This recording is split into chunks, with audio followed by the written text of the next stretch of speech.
Quando você magnetiza a água, você tem um magneto, coloca a água sob a ação desse magneto. O que o magneto faz, na realidade, ele muda o ângulo dessa água.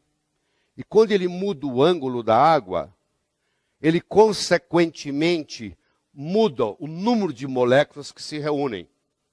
Em outras palavras, eu posso criar uma água hexagonal, que seria a água ideal, seriam 6 moléculas de água juntas, de cada vez formando o que se chama um cluster, um aglomeramento, utilizando, por exemplo, ímãs.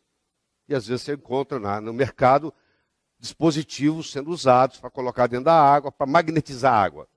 Os estudos mostram que a água hexagonal ela é muito mais benéfica ao corpo do que a água formada na forma de pentágono. Então, nas células cancerígenas, por exemplo, nas proteínas cancerígenas, tem muito pouco água hexagonal em volta daquelas proteínas. Predomina a água com 5 moléculas. E quando você faz um tratamento e melhora, ela vai passando de pentagonal para hexagonal. Ou seja, o ideal seria a água se posicionar de modo a formar 6 moléculas, formando um hexágono. Então aqui está uma água perfeitamente hexagonal, que tem um grande efeito terapêutico. E vocês vão ver as consequências físico-químicas da água se posicionar desse modo que está aqui, na forma hexagonal. O Dr.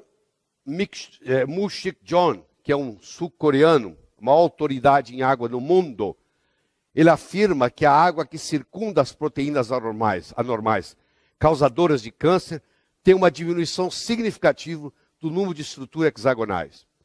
Então, hoje existe um incentivo, existe um estímulo em um paciente, por exemplo, cancerígeno, fazer com que a água dele se reestruture de uma forma hexagonal, e nessa reestruturação, na forma hexagonal, teria uma influência benéfica no tratamento do câncer, prevenindo metástase, etc.